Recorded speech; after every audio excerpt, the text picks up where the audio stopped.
Lon Las is? A race, 253 miles. From Holyhead to Cardiff, and you have 88 hours to finish it. So it stretches the length of Wales.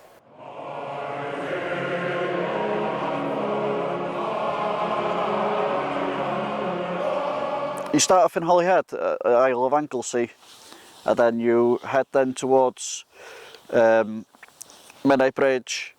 You go from Menai Bridge to Carnarvon, Carnarvon to Criccieth, Criccieth to Barmouth, Barmouth to Dolgellau, and then Machynllath, and I think it was Llanfair, something like that afterwards. I can't remember myself. It was like 3 weeks before both me and Gordon had gone out to run the tunnel as kind of like a prep for the race. We also wanted to see each other in a race position. We wanted to see each other like running through the night and things like that, how it worked. We didn't run the tunnel together, did our own thing.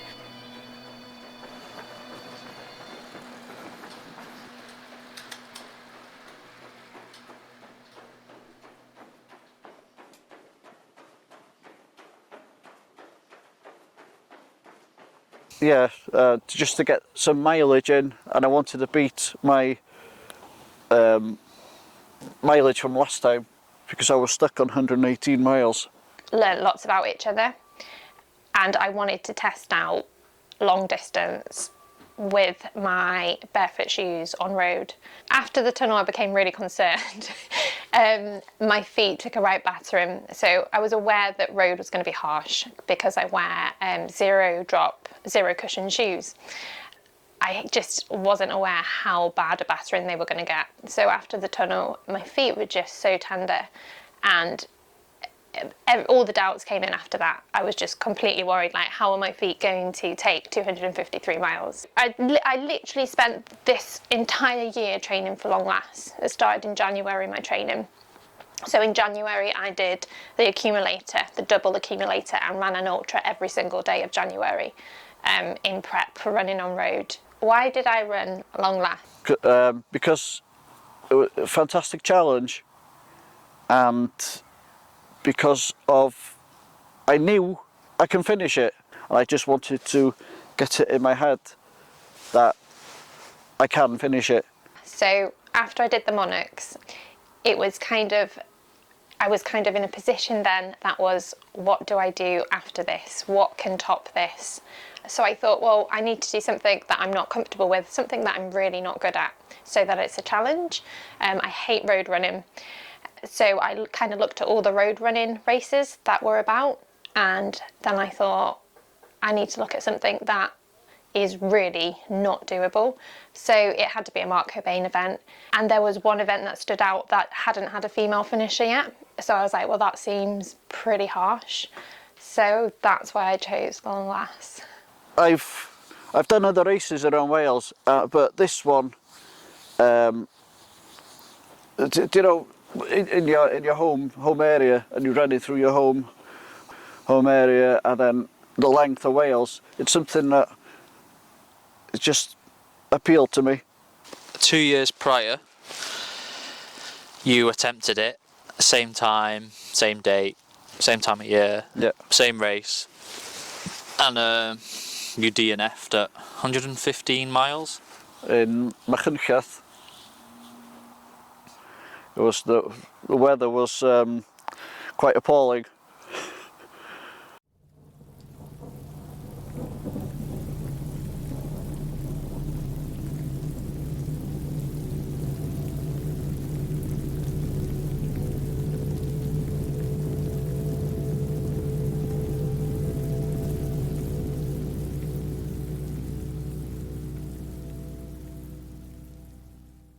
And they only supply you with water, I think it was every 25 miles, 30 miles that they supplied you with water, and you got your drop bag every 50 miles, I think it was.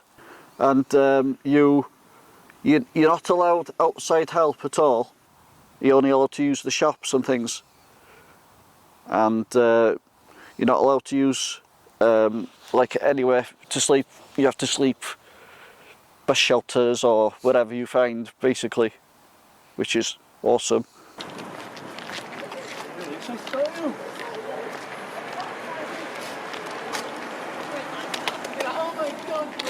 5 miles down the road, yeah. We'll be ringing Mark going, can we use headphones, please? Just to drown out Vic.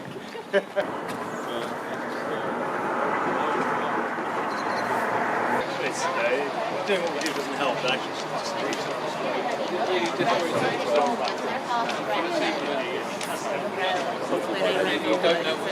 You're not sure about which way you're going. It's bad enough even going into a checkpoint. You have to get that. right, do you all want to go together? We get a photograph. Like snake on it all weekend.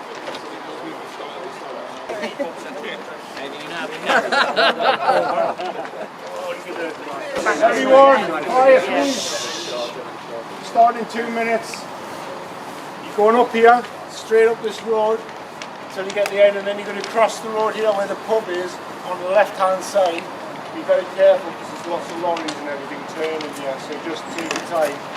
Then you're following Route 8 all the way down until you get to the Taff Trail. The last 50 miles is the Taff Trail. This just won't carry on the light starts flashing. Until you get a flashing light. Once you've got a flashing light, it's on. Thank you very much. So the finish time is 88 hours, right? I know it says 89 in the pack somewhere, but it's actually 88. Right? So obviously if you're 1 second over 88, you won't get the medal and you won't get the finish. So just to make that clear now. Any questions? Only got 10 seconds, I think. Alright, good luck everyone. 3, 2, 1. Tom, you give me like shutter runs at the other end then.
I am.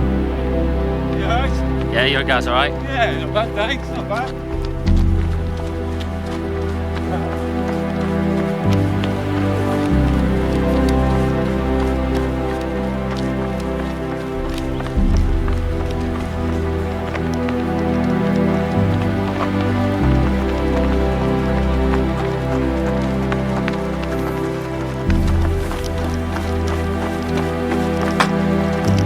Just keep running, sexy cars.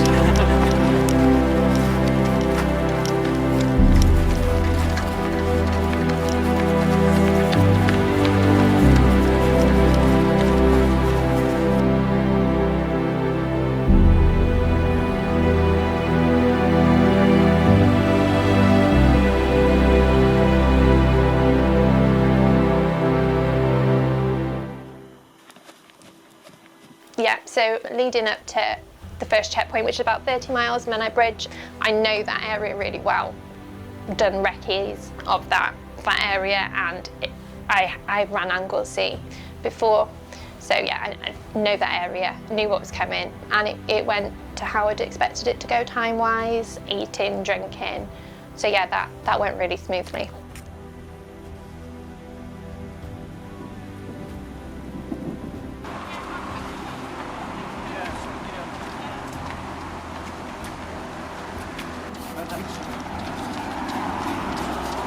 How are we doing time-wise? It's 1:05.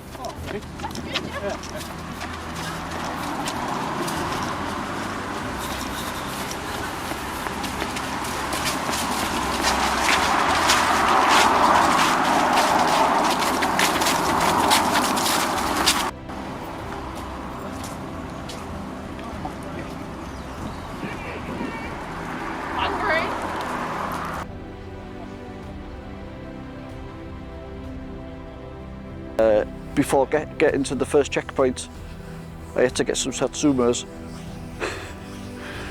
and Vic wanted a few bits and pieces as well.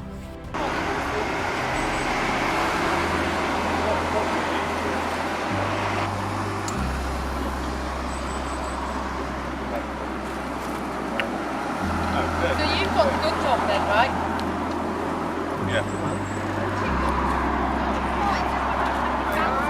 Hey Dave! Alright mate! How you doing, Dave?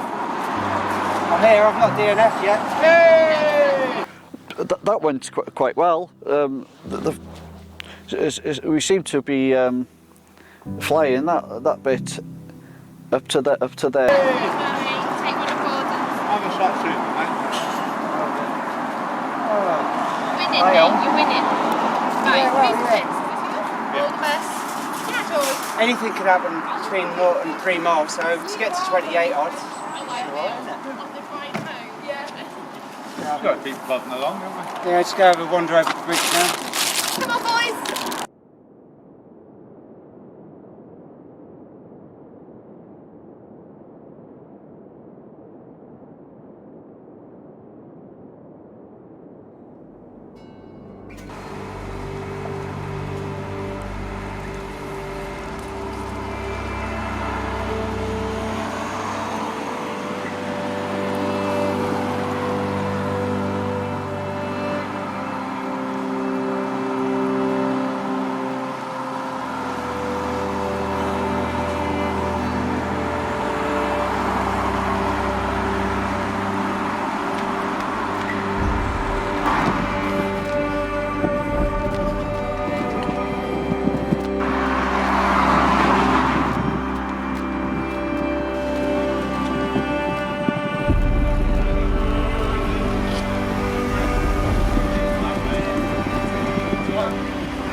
I've been bankrupt by Waitrose basically. And yeah, everything was going well. We got there. I think we just topped up with water and carried on.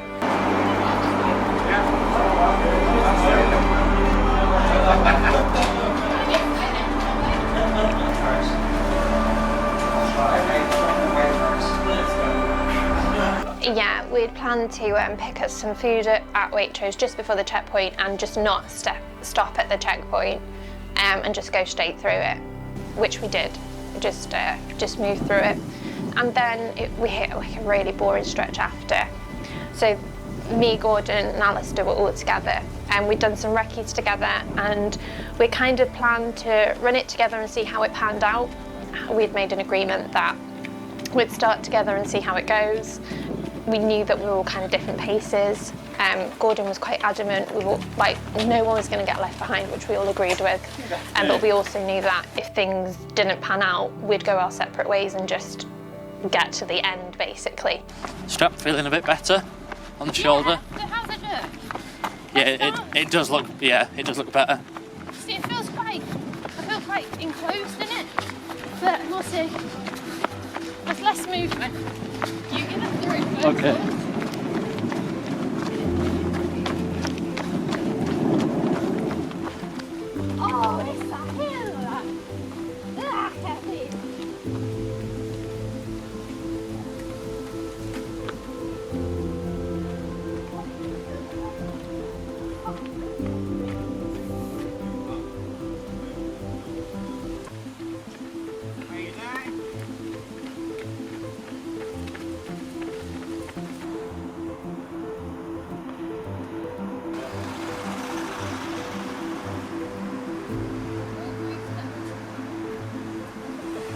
Yeah.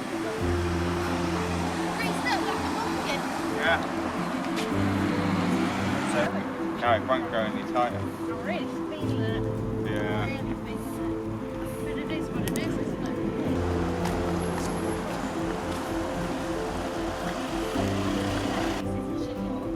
Well, no, go in places they should. That's what it's designed for, isn't it?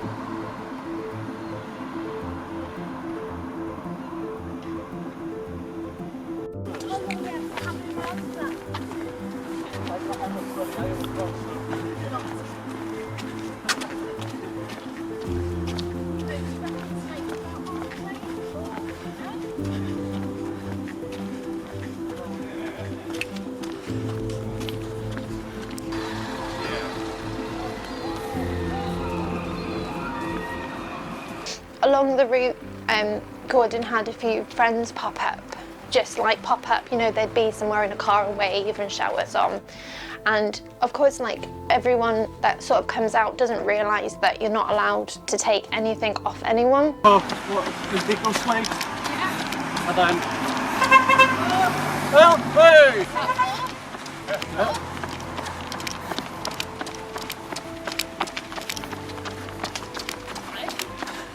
We're counting how many people Gordon knows as we go along. I reckon it's going to get to 3 figures. So can you eat at this indigo place? No, it's just No, we not. just... Mental just point. yeah, Oh, okay. Mental focus, and then we'll move on to another mental focus. just cutting it down. Yeah. Well...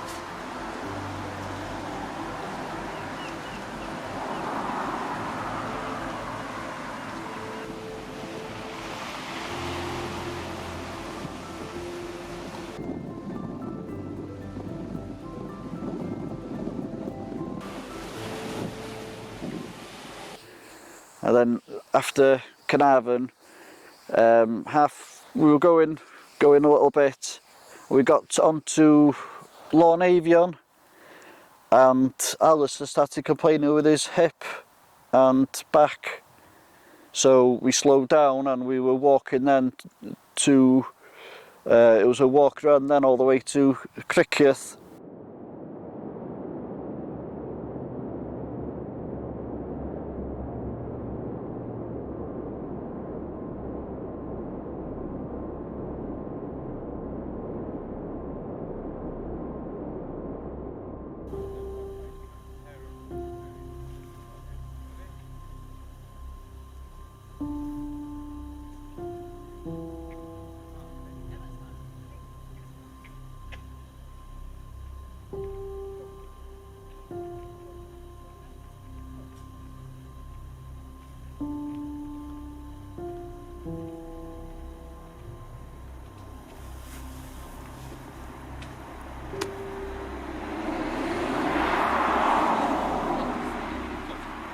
Also, we'll just see it, like, it's been rocking it. Yeah. No problems. Oh. That's, yeah, I don't think I could do it all on my own. The seat, it's boring. The route is boring. Yeah. So to be on your own is harsh. Yeah, yeah, very much. So. Like, even together there's been stretches, hasn't there? Oh, We've those been long bored. straight stretches.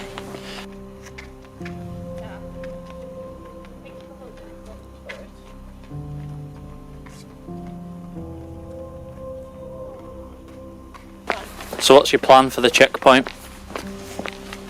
Panad. I need Right, something to eat because I haven't really had anything of it. I've not eaten, mate, at all. I've had a satsuma and that's it. Well, no, I've had the vegan Vegan pork pie. pork pie. I've been feeding him. He's a terrible one for eating, honestly. She licked all my food. Oh God, I did not nick his food. I delegated his bag out properly because it weighed like a ton of bricks. He had aftershave in a glass bottle in his backpack, and I was like, no. I didn't want to smell, did I? No. I don't, when we're going to shops and Two things. different moisturisers. Yes, I am.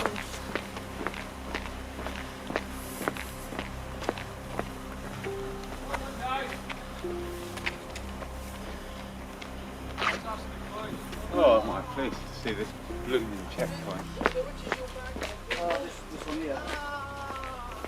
One of those there? Okay. Which one? And use codeine-based stuff as well with I'll paracetamol. have a look in my wardrobe now. And speed the process up a little bit. Magical water. Yeah. They work in You a okay similar for way, but they don't process? Yeah. I'm all Yeah, good they're with it. not fat as such. But sometimes on expeditions, Where's Alistair then? I trade with codeine and paracetamol all at once. Oh, amazing. But that's with the ability to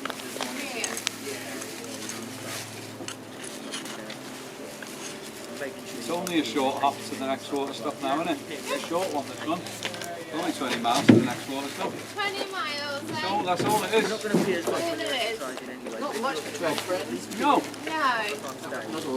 20 miles of scenic Welsh B roads. What can you have better, eh? You can see him. Yeah, in the dark. Okay, who wants some big? Yeah. Richard? Take it. That's a bag, isn't it? That's a bag.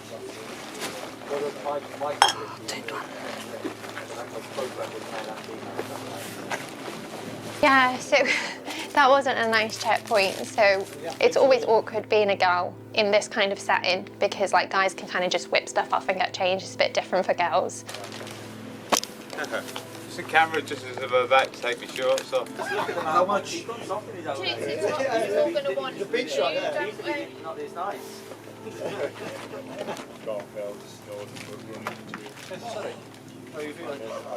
Yeah, fine, thank you. And then we got to Criccieth and Vic wanted to change her clothes. So as Vic went to change her clothes, she set the jet boiler. I didn't know how to use it because I've never used one before. So I had to wait for her to come back to set it up for me. And I had a quick brew and a bit like one of these pasta mug shots. No,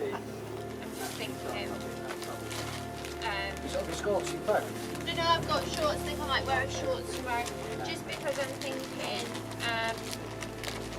get warmer when the day comes up. I want to change, don't I? Into shorts. That's what I'm thinking. Oh, best get a spoon as well, didn't I? Did you go in bed, Gordon? No, I don't think so. Something's not right. You would have boiled that now. Alistair tried to get a few minutes of sleep and the plan was that I took 15 minutes of sleep there to help me get through the night. But it was just too busy. People like chattering. I just couldn't zone out. How you feeling after the change, Vic? Yeah, a bit better. Yeah, need a kit. This is Yeah, I need to get 15 minutes. like a new don't man. Yeah. And me. I? Yeah, you do 15 minutes as well? Yeah. Okay, when are you doing it? I'll do it once I've eaten. Okay. I'll do. Yeah? Yeah, thank you.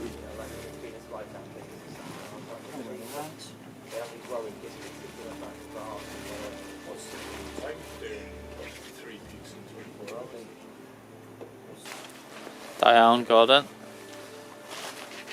Let's rumble, baby. Down, Vic. We're getting there. Ready to go. Down, Alistair. You alright, dude? Did you manage any sleep? Yeah. Yeah? Minutes, yeah. Fair play. It's a better than me, though, lads. Yep. Whatever thing was. Thanks, everyone. Thank you, guys. See you soon. Then I think we went from there then to Porthmadog, and by the time we got to there, we'd met up with Fiona, Alistair and Vic were feeling like they wanted a bit of a kip, so we went under a bridge and we stayed there for a while. And then Fiona got up and then she carried on and then realised that she'd gone the wrong way. I think she must have gone about a mile down or possibly more. And then she came back and we thought, oh, there's something wrong with her.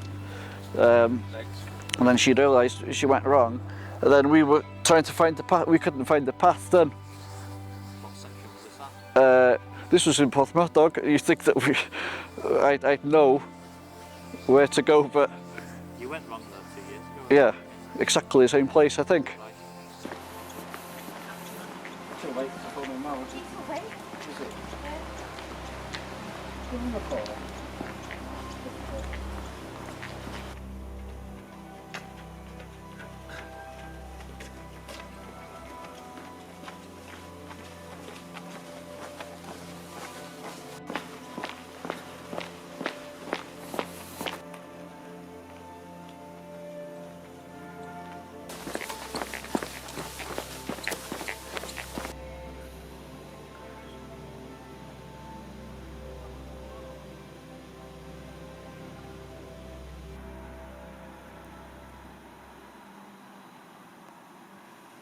I was a bit tired, but I hadn't slept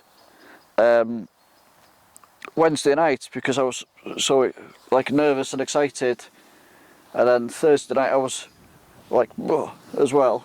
I was wanted to make sure that Vic and Alistair and everyone was okay as well. So when they were sleeping, I was clock watching. Come on, let's go. The first night was quite rough for everyone, I think. Even before getting to the first night, I hit a really bad low. So I could still feel the 100 miles from the tunnel in my legs. So that was playing on my mind a bit. Alistair went through a hard patch as well. And there was one point on the trail that we were just all separated, all together, but nobody actually speaking to each other, just trying to be in our own zone and move forward. And then into the night, everything slowed down. Got to a point where Alistair was like, "You guys go on," and I was just like, "We're not going on without you." He was quite adamant that we go on, and I remember just saying to him like, "Would you leave me behind?" And he was like, "Okay." And then he didn't argue after that, and we just kept moving forward. We slept under a bridge for 5 minutes, and then ended up going off in the wrong direction and coming back. And everything just started going pear-shaped really quickly. We were just losing time. I remember checking my distance and thinking, in like a space of 5 hours, we've not moved. Like, we should be well over there on the map, and we're not. And everything just started falling apart really quickly. Just not how it should be in the first 24 hours. And then I knew in my head that Alistair was mulling over pulling out. Oh. Yeah. I'm sorry. Sorry.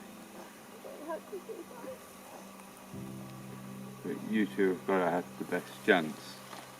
And especially yourself, mate.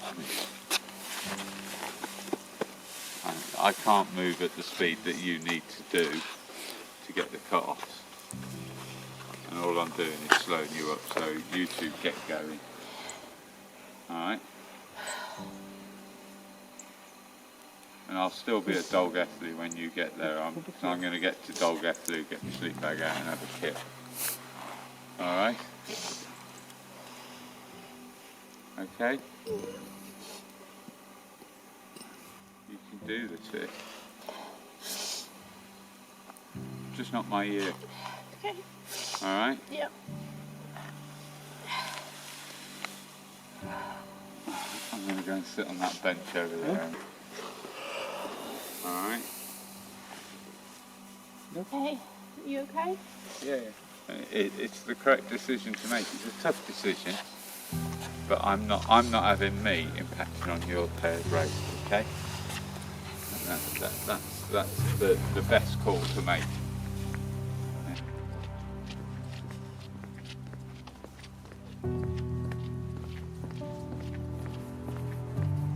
I knew that he would make the right choice for him. No one else can make a choice whether you carry on or not. But yeah, it didn't feel right. It just felt too early in the game for things like this to be happening. And I was really upset. I remember just moving away crying, and poor Gordon just didn't know what to do. I was just sobbing going up the hill. It's just horrible. I felt really broken. I was just hurt for Alistair. You two still going on? Yeah, we're going to push on now. We need to push on now. Yeah. Because we're against time now, aren't we? Yeah. Because it's taken us Hours. 6 hours to do 10 miles. But it is what it is. Yeah. We said we'd stay together, didn't we? We did. And like, no matter what, we are reaching Cardiff, whether it be in the race or an adventure. How are you two? I've had some real lows tonight. Like really, really lows. Lack of sleep? The nights are so bad for me. Once that sun comes up, I hope it will be better. And that got to Vic, that did, when Alistair pulled out. It upset me a little bit as well because although I didn't talk to him that much on it, because the focus was on the race, it's because we'd done a couple of recce's together and like we were getting to know each other. But hopefully we'll meet up again on another race and carry on where we left off.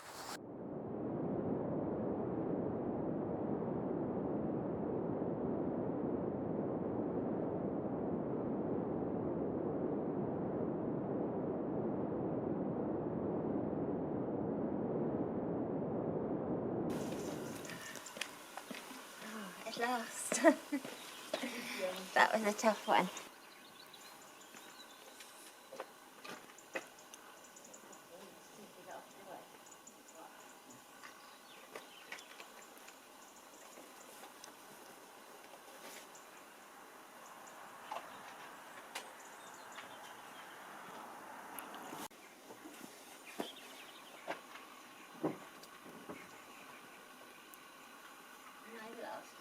Sorry? Am I the last? Yes, you're the last one here, yeah.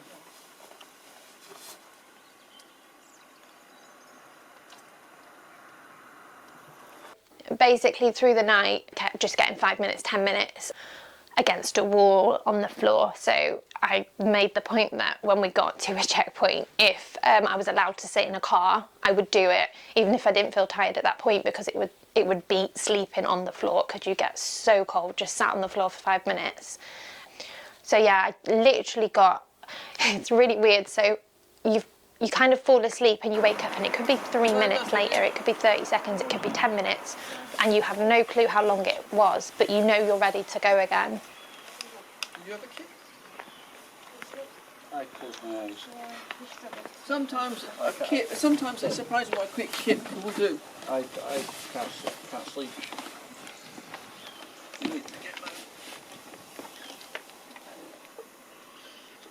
You've got about 5 or 6 miles until you get to a news agent's.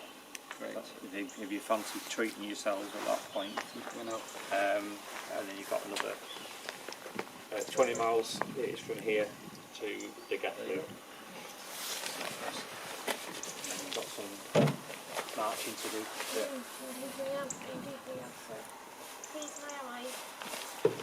There is no definite closing time on Dolgellau. Okay. I've already asked Karen that. Oh, I thought They've just got to get the keys back. Yeah.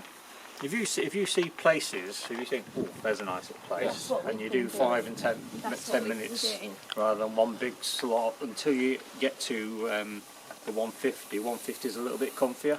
But also, the skies are clearing and it's going to be sunny today, so it's going to be warmer, so it's not. If we get just short of 20, then we are. You okay, Fiona? 20 hours to do 50 mile. Yeah, just keep tapping it out. Yep. Short breaks, regular and often, probably the best course of action, I would say. Cool. Right, come on then. Thank you so much for your Well, help. we'll see you shortly. See you in a bit, Fiona. Yes, yes. Oh, season. I'm season. Got point having a head touch now, is it? Probably not. I'll just keep it in my drawer. That car was too warm, so I had to get out, but I had a moment in there that I thought, don't leave the car, I thought it's time to move. Let's move, gal. Time to leave. Ooh, it's a bit chilly as well, isn't it?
Oh, right. Come on, let's make it to the Cockbain. Sprint. Even if it was just toast, I'd be happy. My lips are all split and things, you know. Yeah, it's the harsh weather. Yeah, they're all, I feel like they've all split. And I had stopped to get a, because we hadn't really eaten, I stopped for a burger and chips in the cafe there.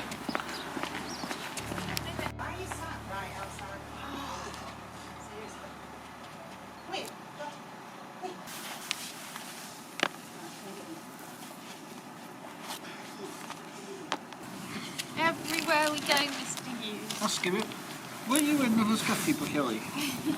Do you know Gordon Hughes? I think time-wise we should be okay, shouldn't we? We just got to keep moving, so Yeah. as soon as this burger's ready, we take it Yeah. and we walk. Because time can easily Because we've got take until- from us. I don't, we'll be okay with, there's no 30-hour cut-off. Moving. Well, yeah.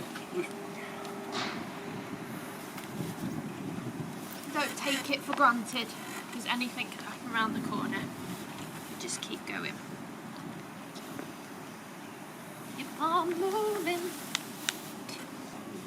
Hopefully that burger won't be long. It took us over, shouldn't I know, it? yeah. Not had proper hot food since Wednesday night. My feet are shaking with pain. Poor little tootsies. Come on, righty. Everything's going to be okay. So we eating as we were carrying on, then heading towards Dolgellau.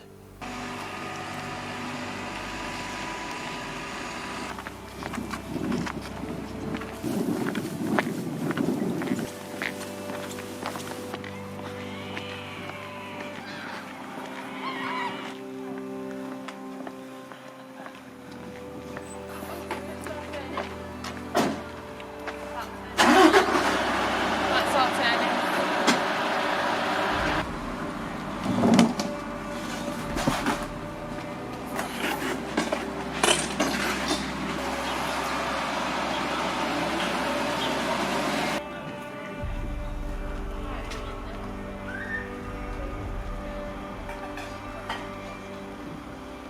We've got to go that way and then just road, I think.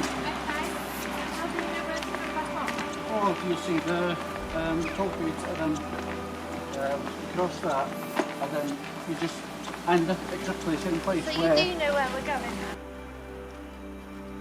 You say 30 miles Yeah. to Machynka.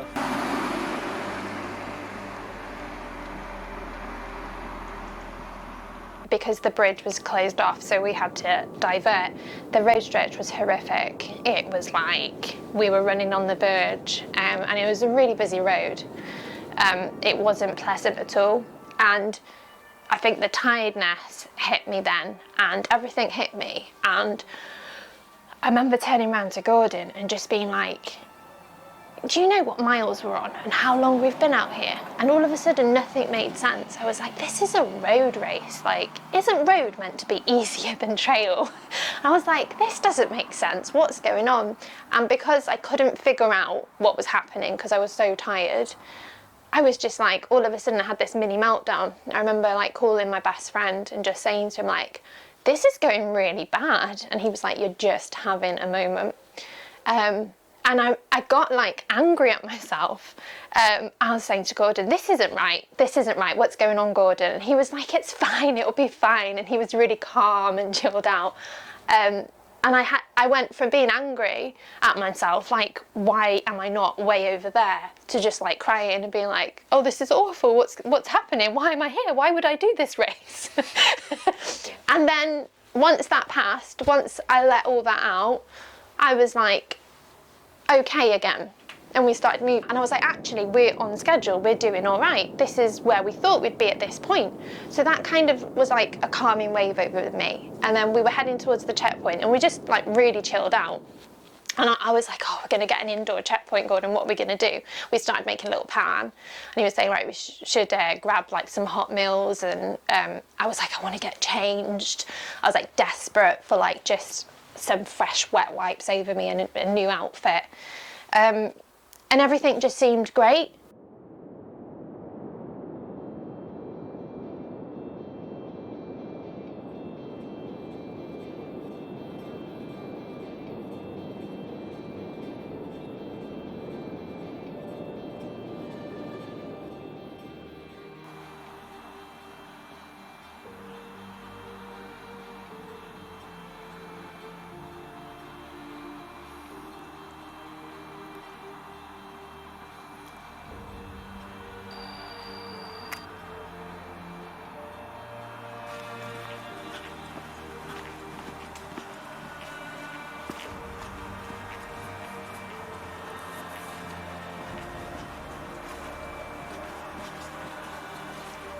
And coming into the checkpoint, I felt sort of like really calm and kind of strangely happy.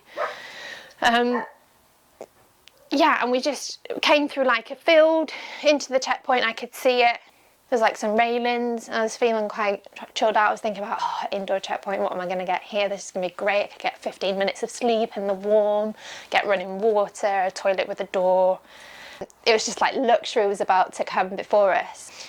And we got there, and the bags are outside, so I thought, oh, I can't believe it, like, they've had to close the checkpoint for some reason or something. So I think we sat on the bench, and Mark and Karen, they were just stood there looking very serious, which they always do anyway.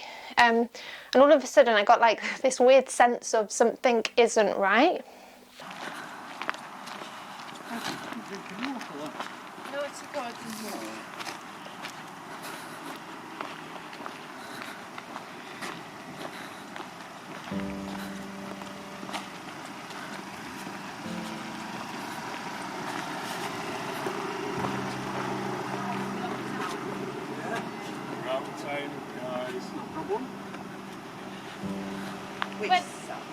Wait a minute, when you say you're out of time, what's that mean?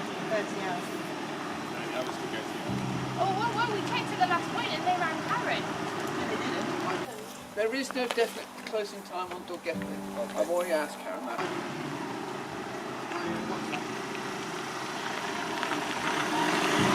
Like, we stopped for food and sleep because we got told it was okay.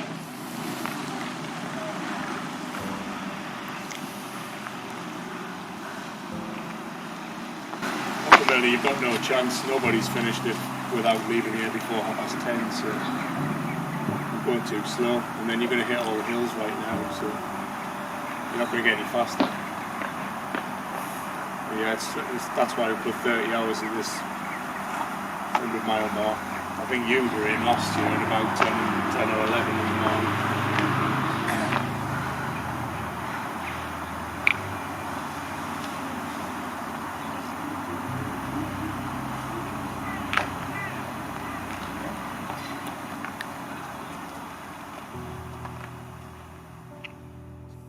got to Dolgellau and we were told it was game over.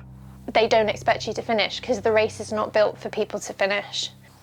But when we got to Dolgellau and seen our bags out and everywhere locked up and everything, we thought, oh, possibly the time was up on the place, but no, it was just like game over. So we sat that Vic wasn't having any of it. I was like, I didn't know what to think. I was like a bit like that. My mind was going on adventure at the time when he said that. But Vic was like, no. She was adamant that we were carrying on. She was like, no, we were told there was no cut-off, so, and Mark was like, it's impossible for you to finish it. I think he said it about 4 or 5 times that it was impossible for you to finish. There's no chance. They were giving us our marching orders. Mark was telling us that we couldn't go on. The race was over for us. He wasn't going to allow us to go on, that we had absolutely no chance of finishing, that it was impossible. And he repeated that over and over. It's impossible, it's impossible. And I was just like, no, if there's one thing my dad's taught me is nothing is impossible. Achievement is possible and failure is possible, but nothing is impossible. And I was like, I've worked so hard for this. I've spent my whole year getting ready for this. I was like, I'm not going without a fight. I was just like, no, Mark, I want to do this. I was like, let us get to the cut-off. If we don't meet the cut-off, then fine, but you've got to let us try because that's what we've come here for. And they were like, why don't you just carry on your own back and do the route? And I was like, no, I came here to get a medal. Like, you know, if I wanted to do the route, I would have done it in summer, you know? We came here to do that event, to get that medal, to earn that achievement. And I was like, you've got to let us try. I want to try. I believe we can do this. And just within the change of a second, he just went, get your stuff and go. Prove me wrong, I think he said. Walk and then start running. Go.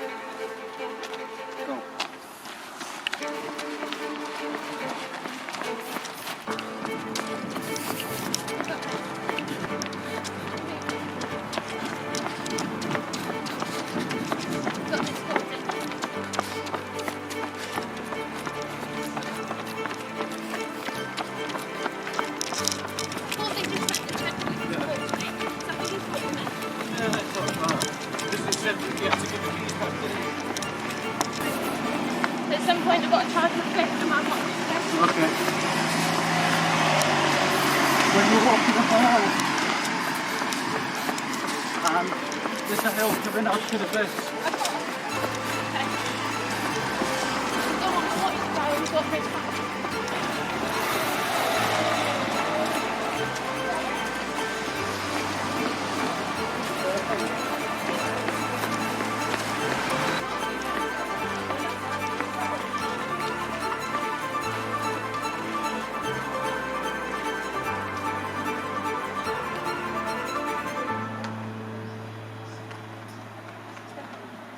Like, we just ran.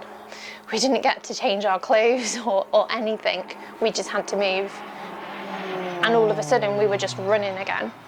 And I felt sick. And like, it was like the beginning of a race all over again. Like we started from that point.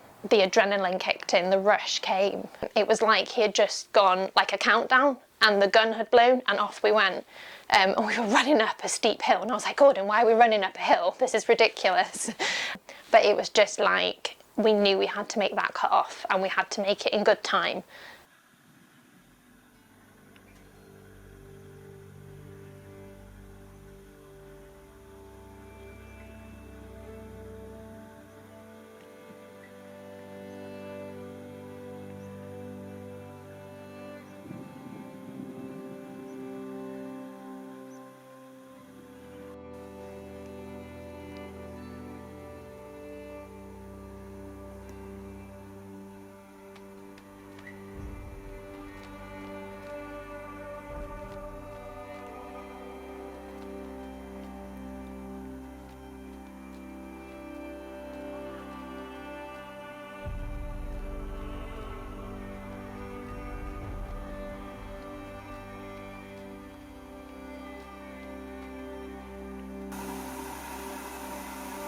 Wakey, time to go.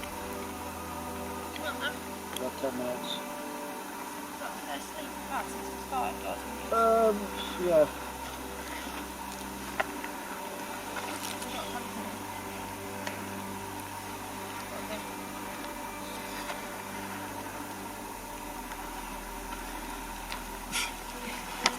I caught you snoring, mate. Hey? Caught you snoring. I don't snore. Yeah, you do.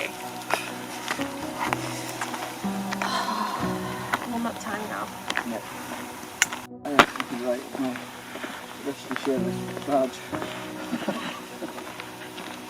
That's something good. I saw. What's it bit?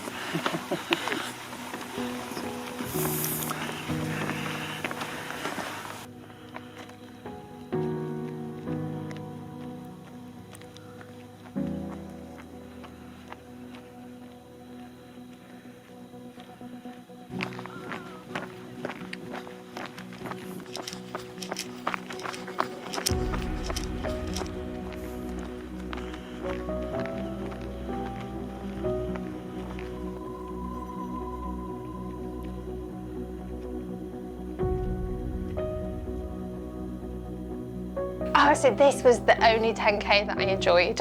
Yeah. So we went, there was quite a few climbs in that section, and we went past through like some mountains in between them, and that section was just beautiful. All of a sudden I was like, oh, this is why I run.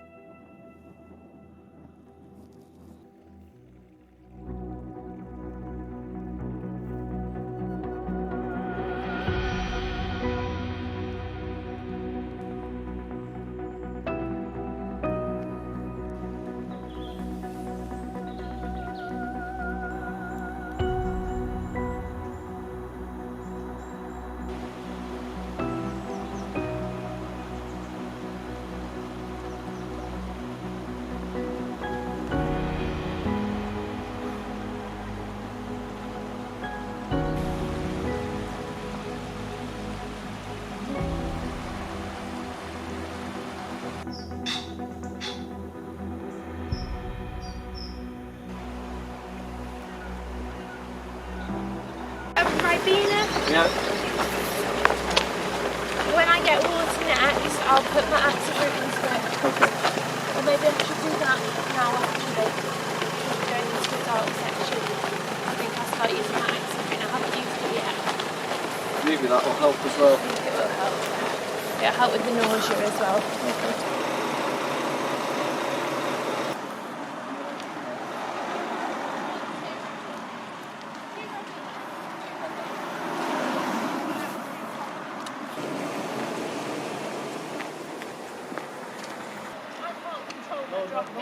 I know that. It just goes up.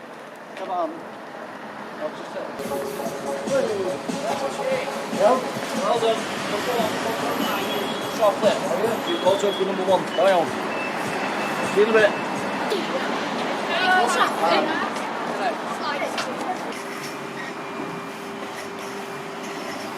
It's just, well, you know what the planning camera is, to see it by the...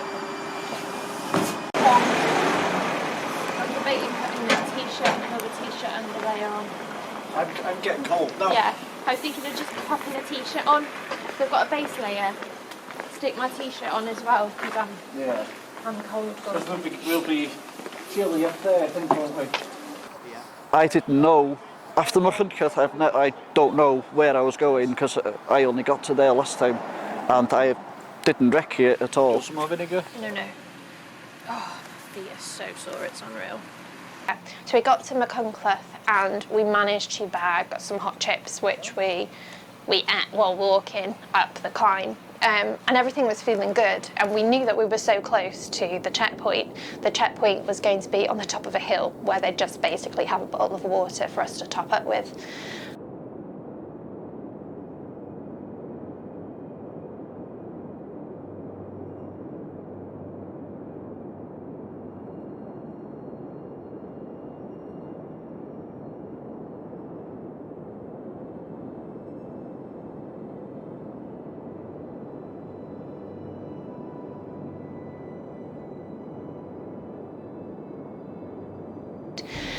And then we got to a certain point where I recall that we both like just sat there, and I don't know if we slept or we just sat, but just sort of like thinking, where is this checkpoint? Why are we not there yet? And then all of a sudden we saw a torch and just Byron appeared, and he was like, guys, what are you doing? You're almost at the checkpoint. Get off your asses and move.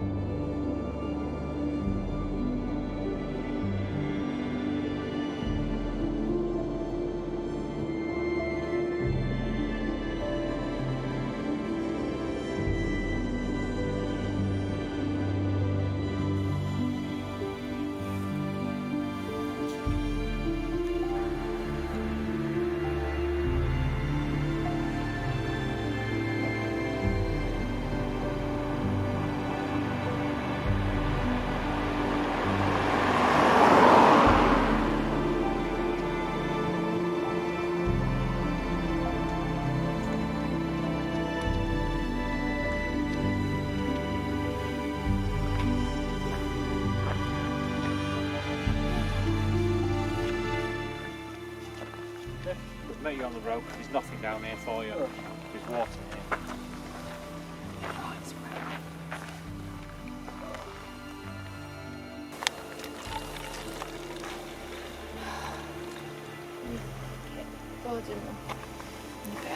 Yeah. Find a place to kick in a bit. Yeah, okay. Get down onto to the right turning. Be a bit more sheltered. Remember rightly from the first year we did it. Put some in that as well, please. Oh, that was hard. Yeah, if you can get it down onto the T-junction, yeah. You'll find that's a good place rather than get off this hill. Yeah. Get it put behind you. In a hand.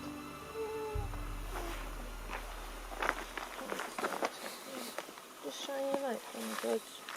Aha, okay, there we go. Awesome, dude. Go. Yeah, let me just grab these. Right, well done. Thank you. See you in a few hours. And some more. Oh, God damn it. Vic's tired.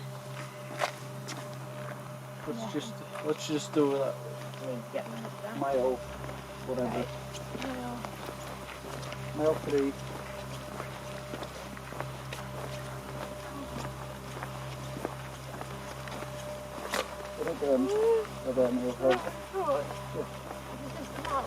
Well, just over the mile, then we'll find some more then. I'm really tired.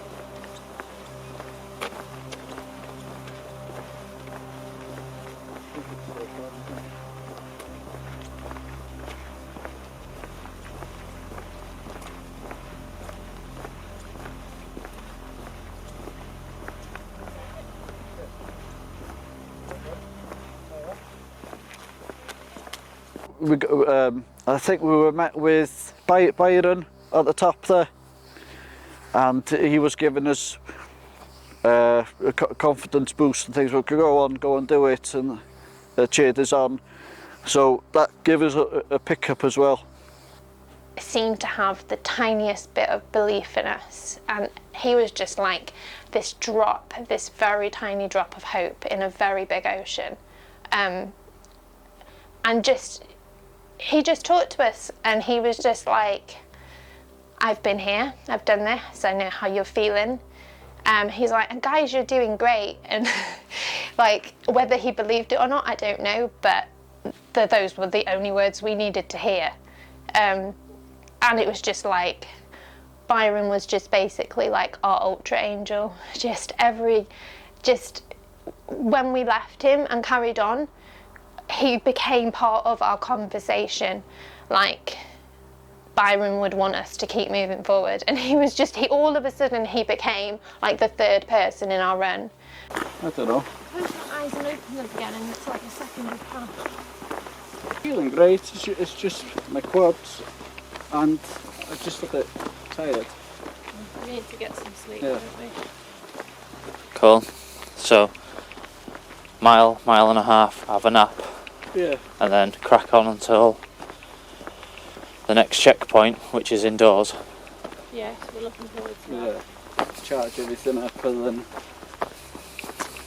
have coffee and whatever and carry on. Yeah.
No sleeping on the boat, guys. I'm taking 20 minutes. I can give you 20 minutes, but not. That's it. I'm kicking you out after the 20 minutes. I'm getting washed and changed, and I'm taking 20 minutes to sleep, my darling. And I was just like, actually, I'm getting asleep. I'm going to change my stuff, and I'm going to be in here for as long as I need, because I knew that I was allowed that. Those were the race rules. Like, I had made cut off, and now I could use my checkpoint, and it was an indoor checkpoint. It was luxury. And I laid on got changed, got sorted my backpack out, and then laid on stone cold floor, which felt like heaven.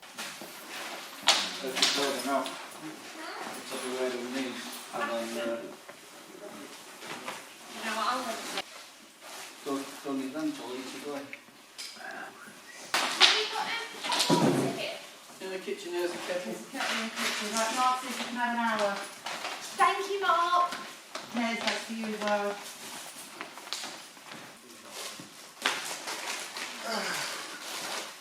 Yeah, I'd set my drop bags up for the weather we had last time. I put a flattened suit in there, I put a heavy jacket, waterproofs, a load of everything.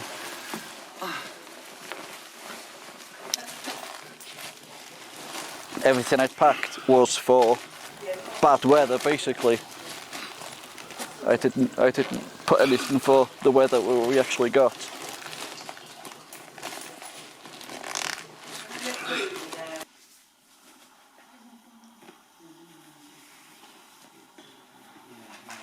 Ooh, got a nice blister there. Got blister system. I'm quite impressed with not. I wasn't sure if I'd get blisters removed, but nothing. That one, oh, look at that.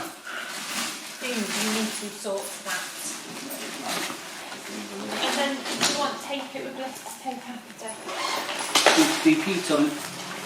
On the blister. It's not normal, is it? It's not normal at all. It's not normal. But I did fine. Quite warm out of there now, apparently. Like hot? Apparently, No, just I don't know. mild. Yeah. Because I think because I'm so tired and I'm struggling to maintain body heat, I'm going to stick with a long sleeve because I've been freezing all morning. Okay, right, stay in, take him. Head torch. So I need my new battery thing in my head torch.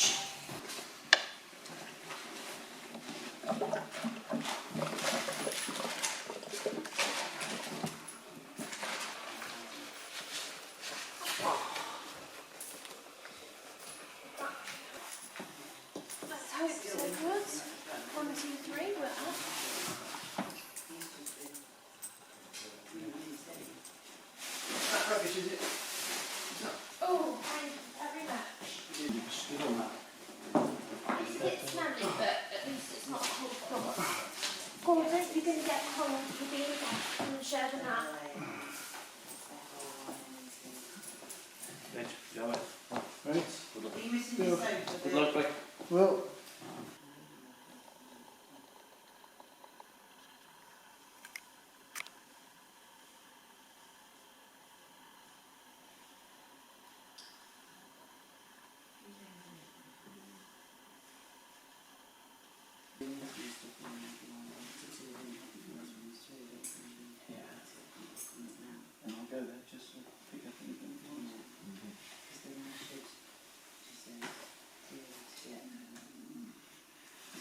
have we got?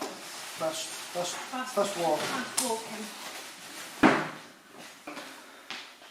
103 we've got. 103, yeah. I'm resetting my watch, dude. I'm starting from scratch. Okay.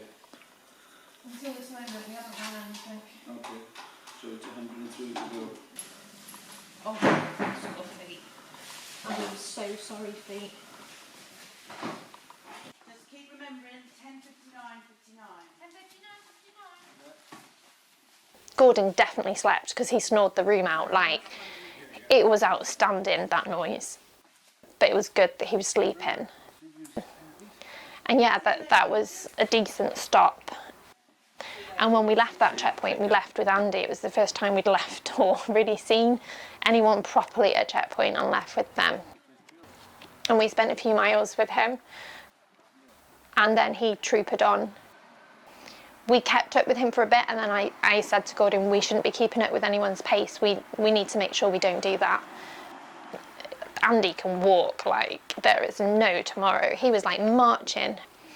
Yeah, which I didn't know, leaving the checkpoint, yeah. So when I sorted through my bag, I put my battery charger on charge, and plugged into my battery charger was my watch lead, and I left that battery charger there.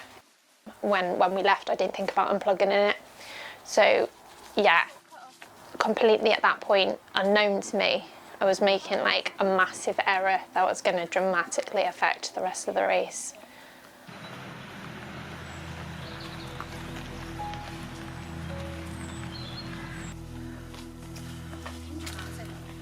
We've got 4 marathons. Yeah. Okay, that's 37. So we need to do marathon. In 7 Average, hours. the marathon 7 hours, yeah. Okay. Which that could get away from us if we mess around. Yeah.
I don't know when you want to put a bit of mileage in when the daylight's on.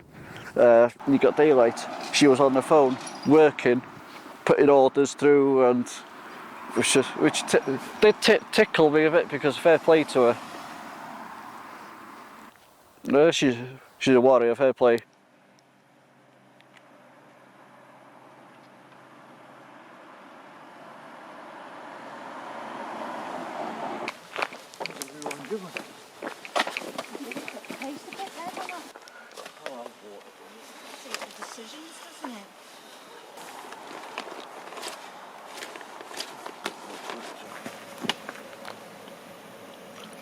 So is this 175 then? Yeah, approximately. Yeah.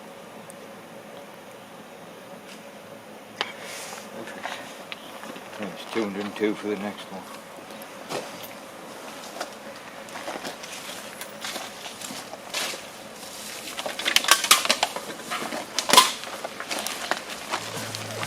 At which point I'll have the cushion you ran further than I've ever run before.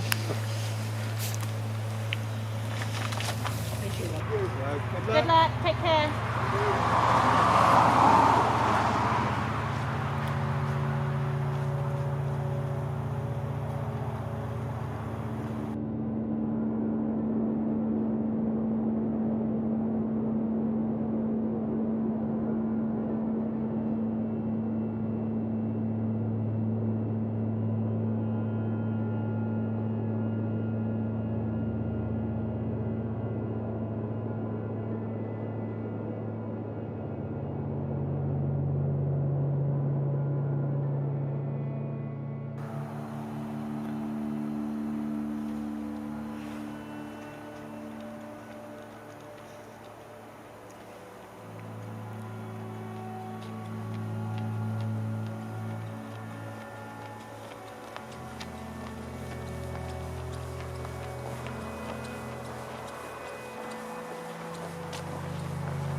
take a walk home after, no problem. Oh, can I take 10 minutes sleep? Can I sleep for 10 minutes? Well, yeah, if you want, if that's... Yeah, so I'm due my 10 minutes power nap. Yeah, but it's probably better if you save it and get to the checkpoint. I've been saving it, honest. Just need 10 more minutes.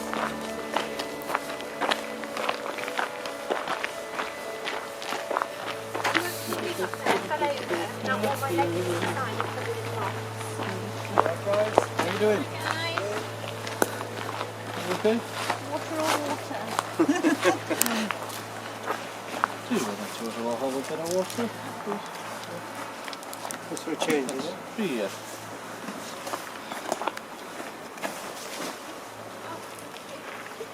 Um, 10 minutes, yeah? Okay. Thank you. Just going there for 10 minutes. I think tomorrow we're going to have to go for it. Yeah. Yeah, you're going to have to get a wiggle on. Yeah. Did you manage to sleep, Vic? Yeah. Awesome. Out like it. Well, like Vic. We're just layering up now because I'm freezing. I've been cold all day. I don't think I'm able to maintain any body heat at the moment. Because like all day I've just been shivering. It's not my phone, I'm stealing someone's phone. There's a belt to them. Honest, God, they're going to fall. Try them. This is going to be such a funny moment. You won't know the difference between me and Gordon now. Have you been wearing these? What, today? No, at all. I think they're going over there, aren't they? Yeah, go up over there to the Go straight barrier, over. and it's off to the right of it. And then when you get to the about 100 metres down, there's a thing on the right onto the railway. Thank you. Bye. Okay, good luck. Okay. Yeah, I'd give her my trousers. I give her the wrong pair because I took a pair out for me and a pair out for her, and I give her the ones I was going to wear. So she put them on, and she started running, and you could hear the buttons. And I think that did the head in, so she quickly took them off.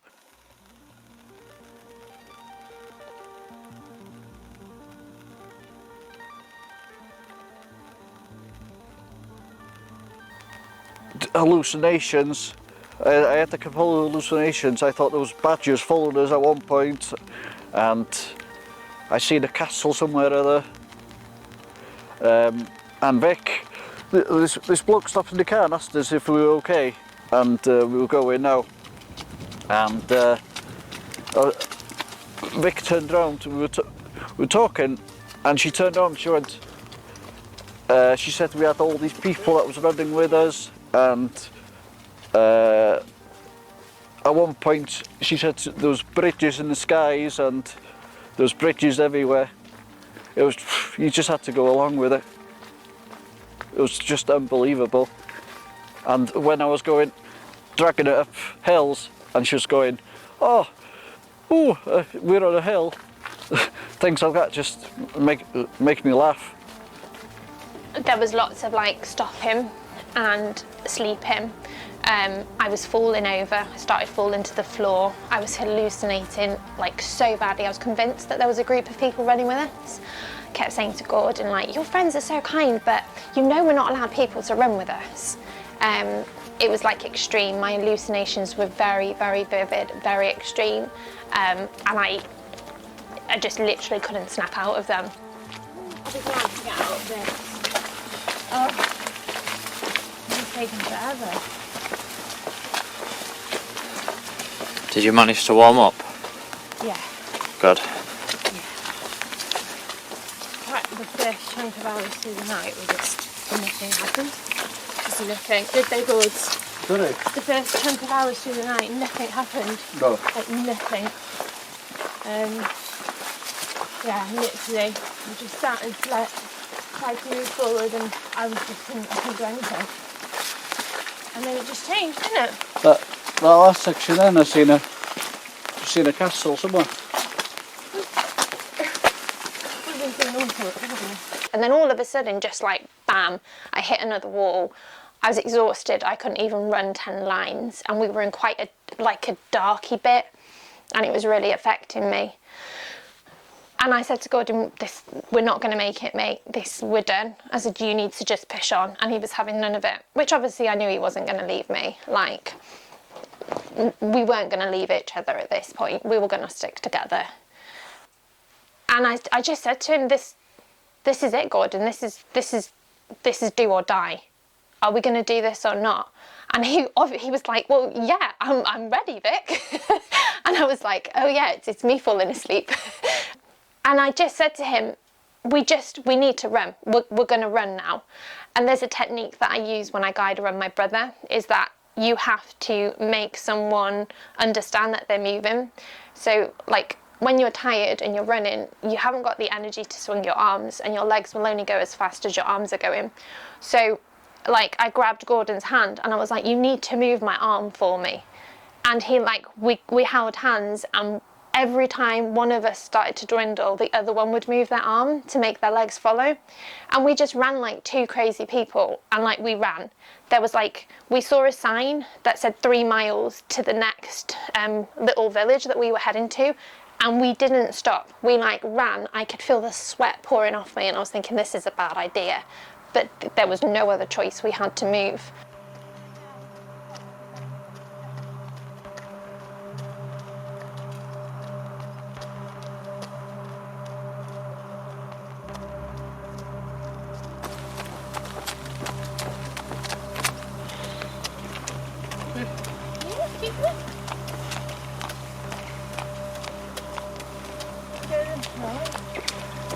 My watch died on that last section. It's a nightmare.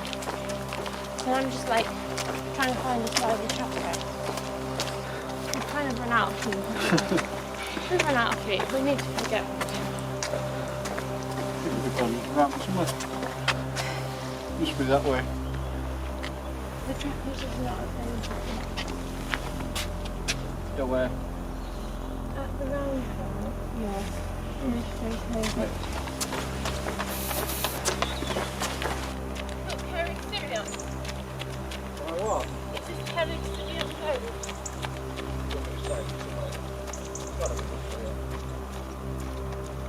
That way.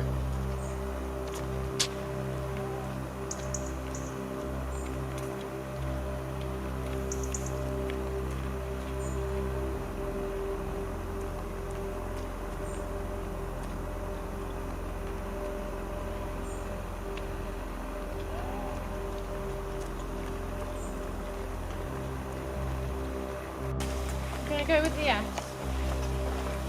Go on, Gordon. Let's get moving.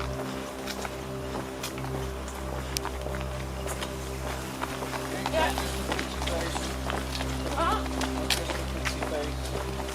I was like, okay.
then, slowly but surely.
Do you want to do the maths for a medal?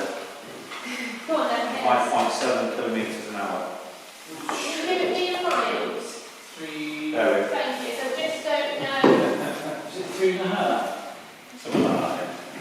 Yeah, that's what I said to you earlier. Yeah, but when is that from? Because obviously you're not needing it this second time.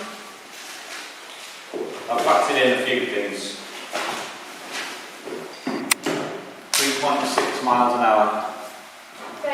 3.6. No stop. 3.6 miles per hour. But you can stop, but you'll have to make that. Yeah. What have you factored in? A little bit of being late out here. A little bit of stoppage here and there.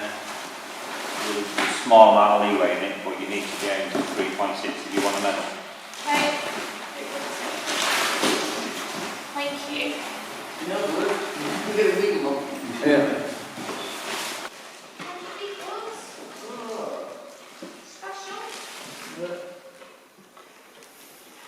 What's up? What? No, this is a what? Oh yeah, it's alright. Huh? You're alright. You don't get in the captain. It's fine. They'll do it. Oh yeah, you're fine. I've had worse.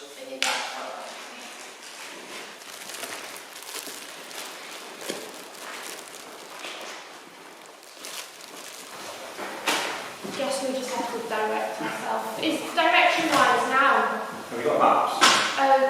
We've got, yeah, Gordon, you've got the maps, haven't you? Yeah, got that.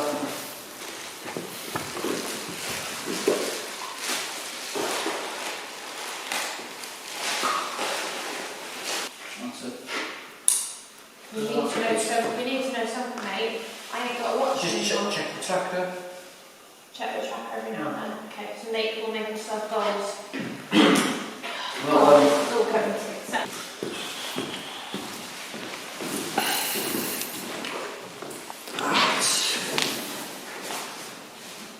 Tap starting up again.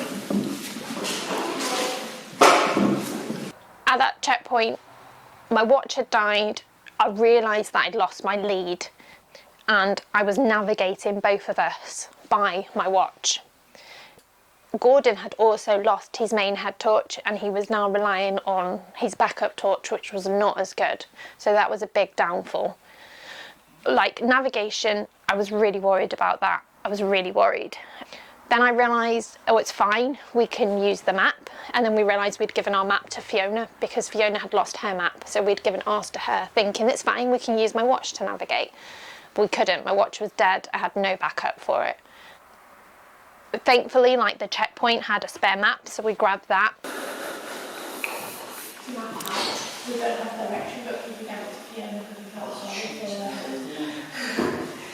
Is it not in your pack? We give it to Fiona. What's it you're after?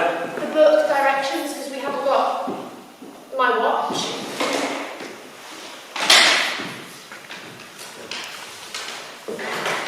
If that's the same one they've got, it's not the direction one, is it? Oh, I've got the. Do we need a little book there? Yeah, it's the same here, right there.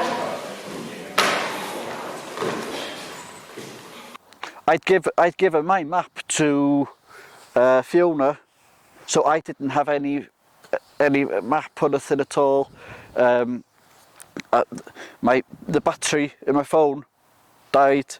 I lost my torch, head torch, and I had another head torch which I had to try and save the battery life on it. And I had another one in my bag, but because I was tired, I didn't know where it was in my bag as well.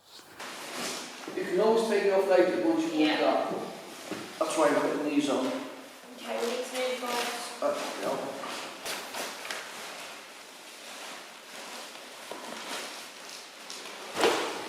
Oh my god, why is everything going wrong already?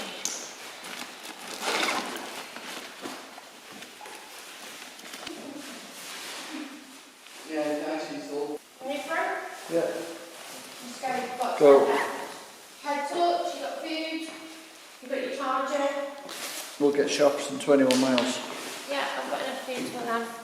Sunday. Don't get spill, guys. Cheers. Thank you. Yeah.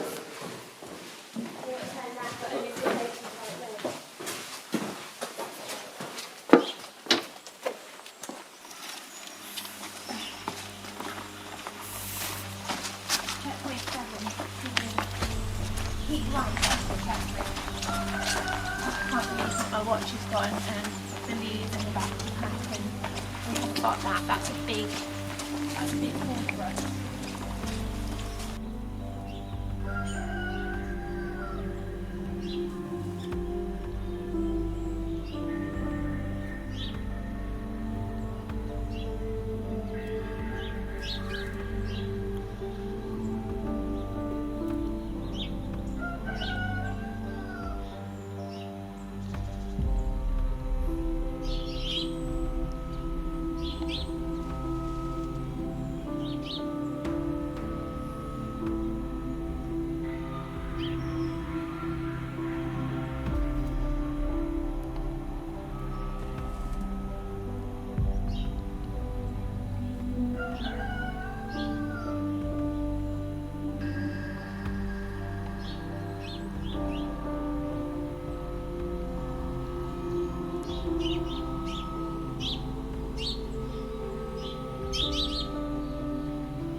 A black area where signal couldn't reach us.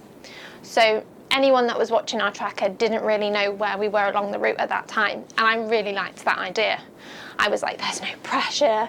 Like, I knew that all my family at home couldn't see where we were or anything, and there was something like really nice about that. Like, whoever was watching and wondering what was going on, why are they stopping here, that was all gone.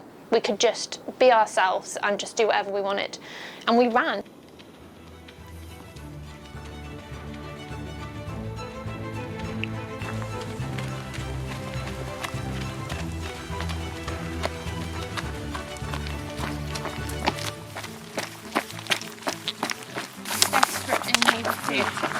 I'd hoped to get no, I've just got flapjacks, which are fine for snacks, but we need something if we want to try and shoot.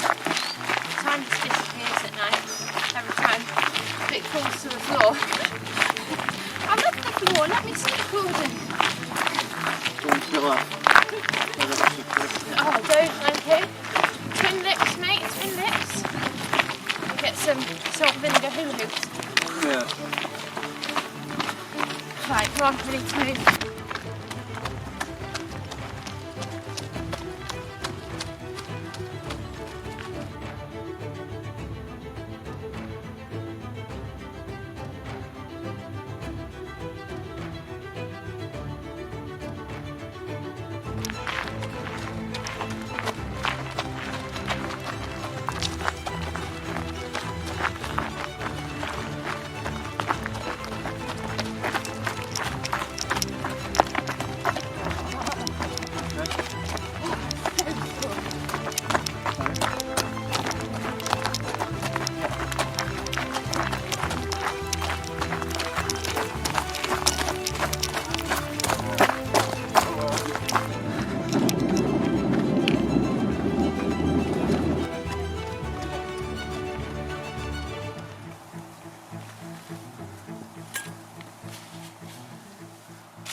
Dianity.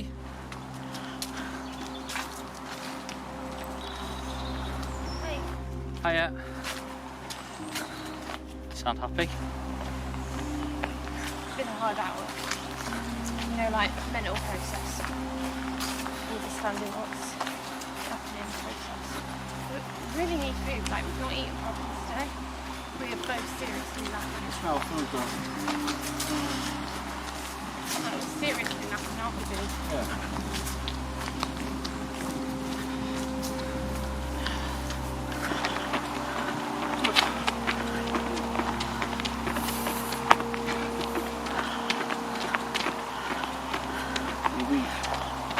Everything's weak. My head, my heart, my feet.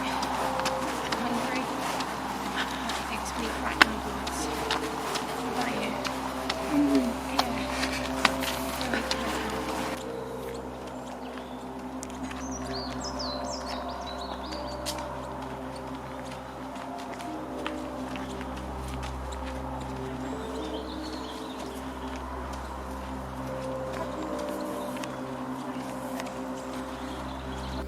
Well, there was a time where I was talking to Vic, and Vic was like, I think got a hand in the trackers now, and then at that point I was, yeah, okay.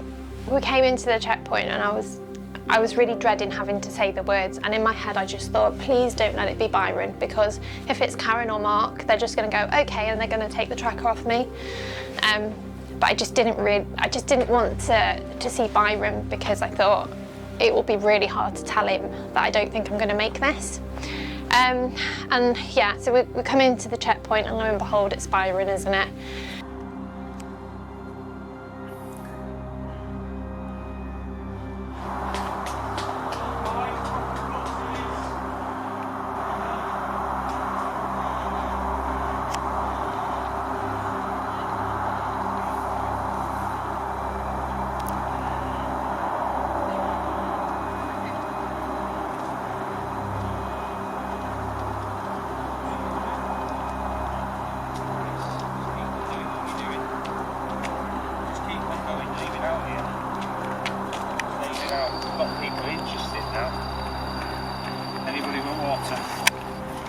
We need food.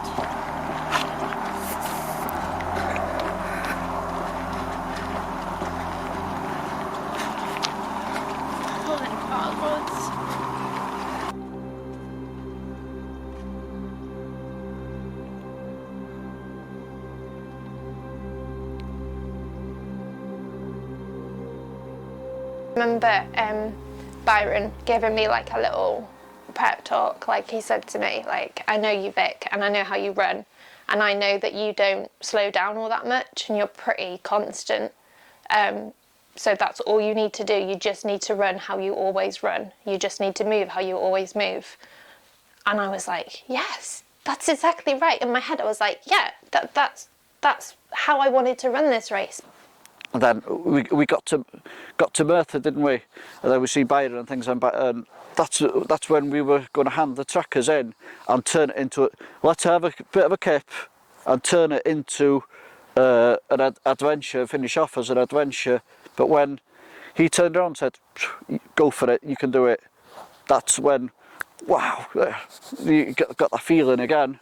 And he told us that we had less to go than we thought, and to this point I still don't know if he lied to us or not. I suspect that he did, but all of a sudden I could see like excitement in Gordon's eyes, which just gave me dread because I was not feeling it, and like life came back to Gordon. And we left that checkpoint and I was just thinking, we've left the checkpoint and we've still got our trackers. What is happening? We were meant to give our trackers in. We were meant to leave this checkpoint and just walk to the end and be like, stuff you, Mark, I don't want your medal anyway.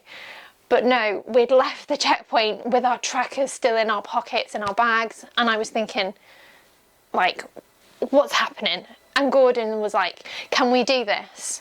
And I just ignored him. And he was like, Vic, can we do this? And I was just thinking in my head, I don't know. And he was like, Vic, can we do this? And I just looked at him and I started running. And he's like, we're going to do this then. So grabbed the hand and we just went for it. And we just didn't stop for 3 miles. We just boom for 3 miles.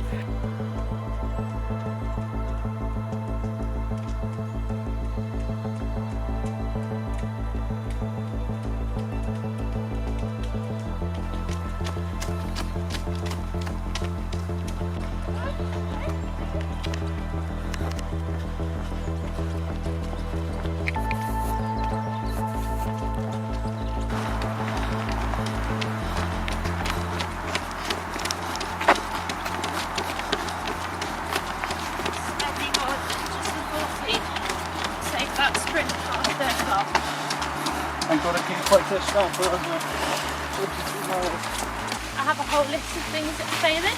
Yeah. And I've never pushed past things failing before. Like, I don't know how I feel about this. If we had any chance, we were going to have to do things and push boundaries and push past things we'd never pushed past before. We realised we couldn't stop any more. We hadn't got time to get lost. I didn't have lights or anything. She lost the cable to her watch, so it was just basically instinct.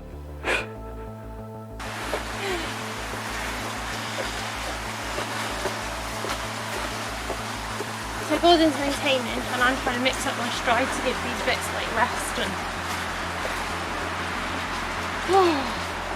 I realised that my phone was on I got into the point I was under 10% battery and I had to keep checking the tracker. I was petrified my phone was going to die. I thought if my phone dies it's all over. We will not know how to get to the finish. Just messages from people saying like we're watching you, just keep moving. It was like amazing, but also like I just thought like this is going to be so on the line.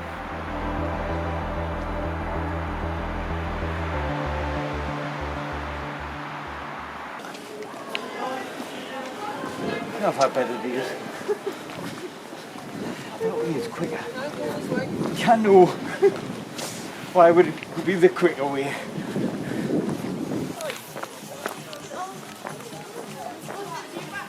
Elite level mincing. Well done, mate. Good firing. 87.40. Got it. Stop. Oh.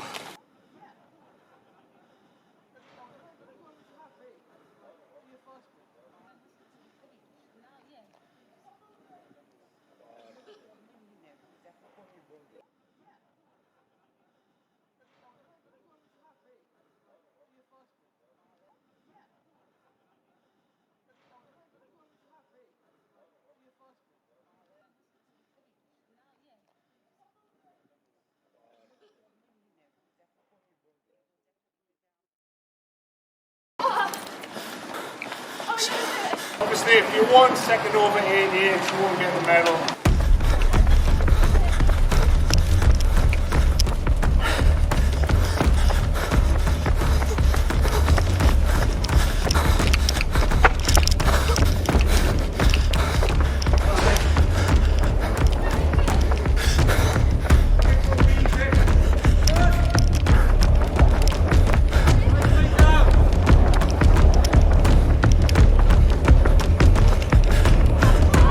Right the way down over the bridge. Right the way down. Go on. Come on.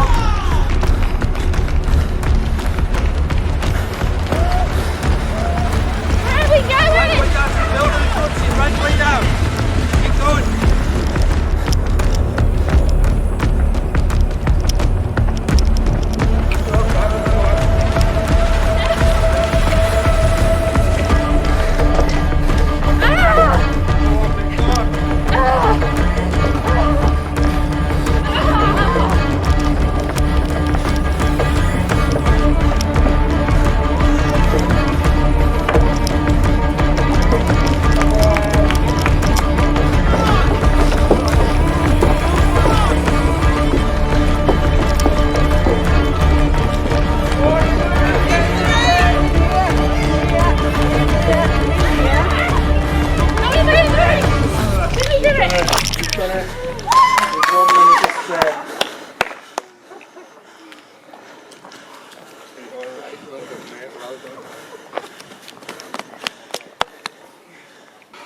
Oh, Vic, well done, mate. Well done, Gordon. Are you alright? Oh, so weak, Gordon. That's all lovely. Has anyone got any drinks at all? No. Well done, mate. Well done, Gordon. What effort. Well done, Vicky. 1 minute to spare. I've got to be honest. Nobody thought we could do it. No. None of us did either. Much as I love you both, That was a nail biter. that is one of the most epic finishes that Oh, I mate, have well ever done. seen in my life. Absolutely nail biting. Oh, Christ. No, So that was 1 minute to go. kind of. What do you mean? We did well, didn't we? I think I got a parkrun PB. What do you mean you got parkrun PB? I'm pretty sure you just got a 253 mile PB, lovely. I'm not being funny, but 87:59:59. I'm pretty sure that's the Dave closest Fulker you're said gonna bring it in. that's what we do. Yeah, he did. That's what it was. Yeah, I don't know what the it was. seconds were, but it was 87:59. 87:59. Well, 87:59. I didn't know where I was going. I didn't know how far it was to go. But when I seen you with the camera, then I knew then it wasn't going to be far. And then we heard people shouting, "Come on, come on!" And then we got there. It was just unbelievable. And I really don't know how Vic did it in Vibrams. I don't know. We actually just packed up. We packed up. Yeah. Because the ETA said you were going to be way over. I know, we were well stressed out. I'm just going to get the driver over the car and go around the boat.